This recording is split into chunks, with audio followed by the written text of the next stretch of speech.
আমরা বাংলাদেশের মানুষ, বিশেষ করে জামাত ইসলাম যারা করে, তারা কিন্তু মানে দুধে ধোয়া, তাদের কোনো অপরাধ নেই, তারা সৎ লোক। আর বাদবাকি অন্য দলের যারা লোক রয়েছেন, যারা অন্য মানুষ রয়েছেন, তারা হলো মানে পরকিয়া করেন, নষ্ট মানুষ। কিন্তু আসলেই জামাত ইসলাম কয়টা পরকিয়া করে, জামাত ইসলাম কয়জনকে নারী ধর্ষণ করে, আর অন্যান্য দলের যারা কর্মী নেতা আছেন তারা কয়জন নারী ধর্ষণ করেন, এই জরিপটা সারা বাংলাদেশের মানুষের কাছে মানে রয়েছেন। যে জামাতের মুখোশের আড়ালে যে কুৎসিত চেহারা, এটা কিন্তু আমরা দেখেছি। এই যে গাজী নজরুল ইসলাম যে ধরনের মানে পরকিয়া করছেন, এটা কোনোভাবেই একজন সংসদ সদস্য হিসাবে মেনে নেওয়া যায় না। কারণ এই প্রায় 3-4 লক্ষ লোকের মানে দণ্ডমুণ্ডের মালিক।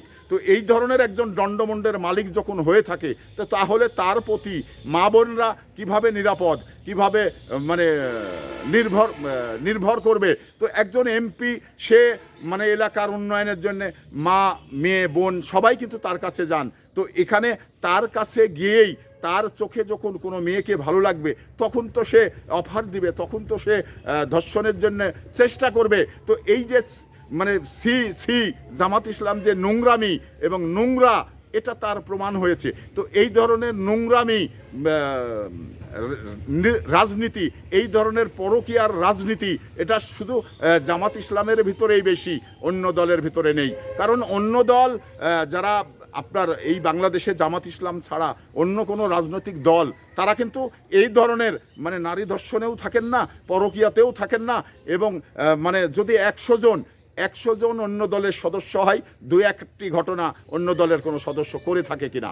আর এই জামাত ইসলামের আপনার প্রায় 50% লোক এই মানসিকতার, এই নোংরামি, এই মুখোশের আড়ালে তাদের কুৎসিত চেহারা লুকিয়ে রয়েছে। এই জামাত ইসলাম মুখে বলতেই কিন্তু আমার ঘৃণা লাগে। কারণ কেন ঘৃণা লাগে? জামাত ইসলাম বড় টুপি পরে থাকেন, পাতড়ানে পাঞ্জাবি পরে থাকেন এবং মানুষকে মিষ্টি মিষ্টি কথা বলেন।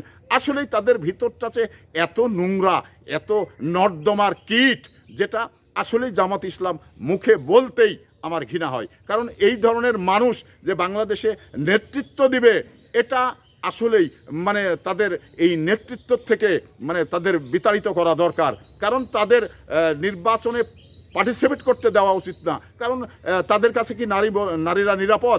তাদের কাছে কি মা বোনরা নিরাপদ? যদি নিরাপদই হতো, তাহলে এই যে গাজী নজরুল ইসলাম, তার ওয়াইফ আছে, তার আগের ওয়াইফ আছে, তো তারপরেও এই মেয়েটাকে নিয়ে যেভাবে মানে ভঙ্গিমা করে বসে রয়েছেন, এটা কোন বিবেকমান মানুষ এটা মেনে নেবে? কোন মানে নেতাই এগুলো করলে তার কর্মীরা মেনে নেবে? এই যে কুৎসিত চেহারা মানে মুখোশের আড়ালে এই শুধু জামাত ইসলামের ভিতরেই লুকিয়ে রয়েছে।